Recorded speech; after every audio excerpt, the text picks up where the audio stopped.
साथ आज प्रेम कुमार गेडाम जी है, जो कि राष्ट्रीय संयोजक है राष्ट्रीय आदिवासी एकता परिषद के। उनसे हम जानने की कोशिश करेंगे कि इस बयान का असली मतलब क्या है। प्रेम कुमार जी, स्वागत है एमएन टीवी पर। धन्यवाद। क्या क्या लगता है आपको, किस वजह से ये बयान आरएसएस की तरफ से दिया गया है? पहली बात तो आरएसएस की तरफ से जो बयान दिया गया है आदिवासियों को हिंदू लिखने के लिए जनगणना में, तो मैं एक बात आरएसएस के भी लोगों को बताना चाहता हूँ और खास करके आदिवासी समाज को भी ये बात मैं बताना चाहता हूँ कि हिंदू और आदिवासी शब्द का दूर दूर तक किसी भी प्रकार का कोई नाता नहीं है, कोई रिश्ता नहीं है, कुछ भी नहीं है। दूसरी बात, मोहन भागवत जी जो आदिवासियों को हिंदू लिखाने की जो बात कर रहे हैं, तो 26 जनवरी 1950 के पहले हमारी कोई पहचान नहीं थी और 26 जनवरी 1950 में जब संविधान लागू हुआ तो संविधान में हम लोगों को पहचान दी गई आर्टिकल 342 में, और वो पहचान है शेड्यूल ट्राइब के नाम पर, जिसमें करीबन 800 साढ़े 800 आदिवासियों की देश भर की जातियां हैं। अब ये पहचान की व्याख्या बनाई गई थी संविधान निर्माताओं के द्वारा, और वो व्याख्या ये थी कि जो एजुकेशनली बैकवर्ड, जो सोशियली बैकवर्ड, जिनमें ट्राइबल ट्रेड के गुण है, जिनमें डिस्ट्रिक्ट कल्चर है, जिनमें टेरिटोरियल पोजीशन है, उन लोगों को भारत में आदिवासी कहा गया है, शेड्यूल ट्राइब कहा गया है। तो मुझे बड़ा हैरानी होती है कि जब डॉक्टर मोहन भागवत जी के द्वारा जब ये बयान दिया जा रहा है आदिवासियों को हिंदू लिखाने का, तो डॉक्टर मोहन भागवत जी डॉक्टर है, पंडित आदमी है, बुद्धिमान व्यक्ति है, विद्वान व्यक्ति है, लेकिन उनको ये बात समझ में कैसे नहीं आ रही, मुझे समझ में नहीं आ रहा है कि जब संविधान में ये पहचान हम लोगों को दी गई है कि शेड्यूल ट्राइब के नाम पर, और वो आदिवासियों को हिंदू बनाना चाहते, तो मैं एक बात मोहन भागवत जी को भी बताना चाहता हूँ कि हम लोगों को जब आदिवासियों के केसेस जब सुप्रीम कोर्ट में चले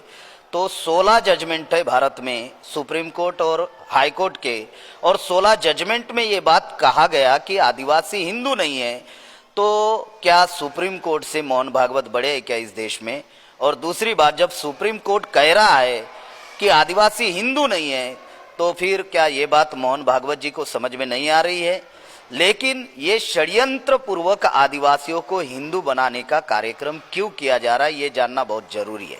पहली बात, संविधान में अधिकार कैसे मिले? तो संविधान में अधिकार मिले आइडेंटिटी के आधार पर, और ये जो आइडेंटिटी है, ये जो पहचान है आदिवासियों की, ये पहचान कस्टमरी लॉ की वजह से। कस्टमरी लॉ क्या है? जो कला, सभ्यता, संस्कृति, अस्तित्व, पहचान, रूढ़ी, परंपरा, ये जो कल्चर है आदिवासियों का, ये कल्चर आदिवासियों का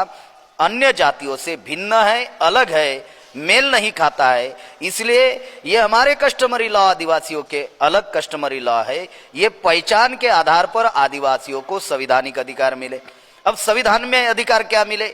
तो 15(4), 16(4) में नौकरी का अधिकार मिला, आर्टिकल 21, 335 में शिक्षा का अधिकार मिला, आर्टिकल 275 में आदिवासियों के लिए स्पेशल बजट है, आर्टिकल 330 और 332 के अंतर्गत सरपंच से लेकर प्रधानमंत्री बनने का अधिकार मिला, और आर्टिकल 342 में आदिवासियों की पहचान दी गई है, और इससे और मौलिक अधिकार और विशेषाधिकार आदिवासियों को दिया है। आर्टिकल 244(1) में 5वीं अनुसूची स्वायत्त शासन, और आर्टिकल 244(2) में 6वीं अनुसूची मालकियत का अधिकार, यानी जल जंगल जमीन का मालक।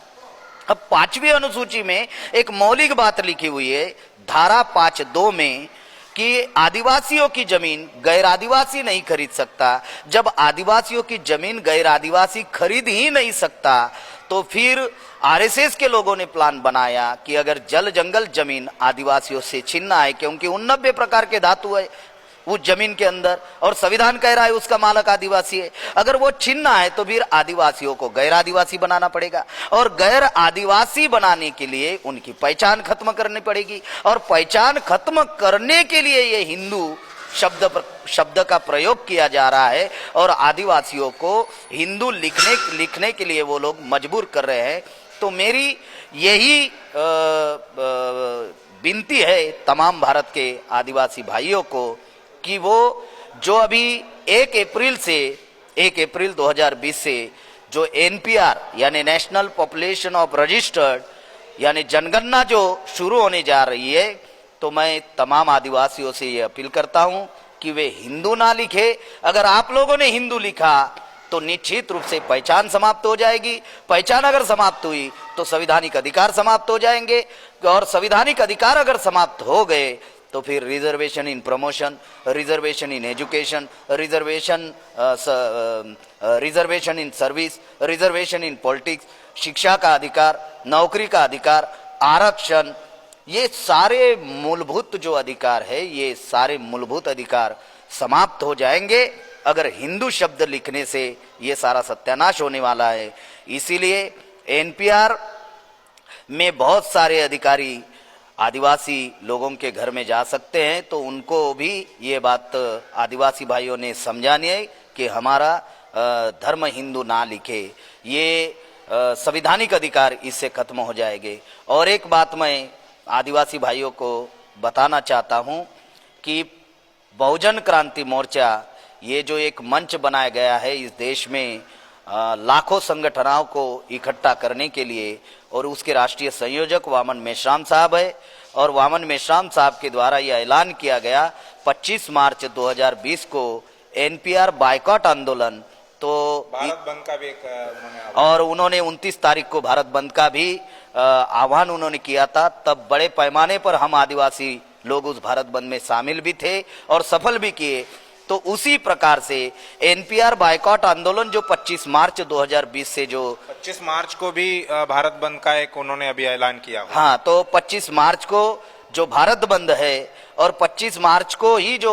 एनपीआर बायकॉट आंदोलन है, उसमें तमाम आदिवासी लोग, हम लोग उसमें समर्थन भी दे रहे हैं और साथ साथ में उस आंदोलन में सहभागी है। और आखिरी में इतना ही कहना चाहता हूँ, आरएसएस के लोग आदिवासियों को गैर आदिवासी बनाने का कार्यक्रम कर रहे हैं, क्योंकि आदिवासी अगर गैर आदिवासी बन गया तो निश्चित रूप से आदिवासियों का स्वायत्त शासन खत्म किया जा सकता है, उनको जल जंगल जमीन के अधिकार से वंचित किया जा सकता है, और शेड्यूल एरिया को नॉन शेड्यूल एरिया घोषित किया जा सकता है, ताकि उस एरिया के जो बहुमूल्य जो धातु है वो धातु चुराए जा सके। अब 27,000 कंपनियां भारत में आ रही है, तो कंपनी भारत में आएगी तो जमीन चाहिए और पानी चाहिए, और वो सारा का सारा आदिवासी के पास है। तो इसीलिए आदिवासियों को जल जंगल जमीन से बेदखल करना, उनकी पहचान समाप्त करना, ये सारा जो मामला जो है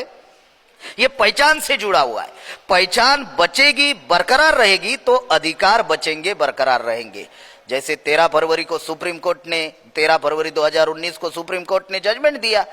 कि 10 राज्य के 11 लाख आदिवासियों को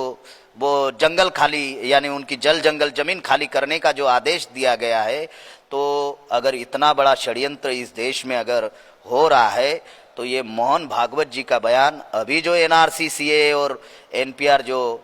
का चर्चा जो चल रहा है या भारत में जो बवाल चल रहा है, उसी के बीच में ये बयान आना कि आदिवासियों को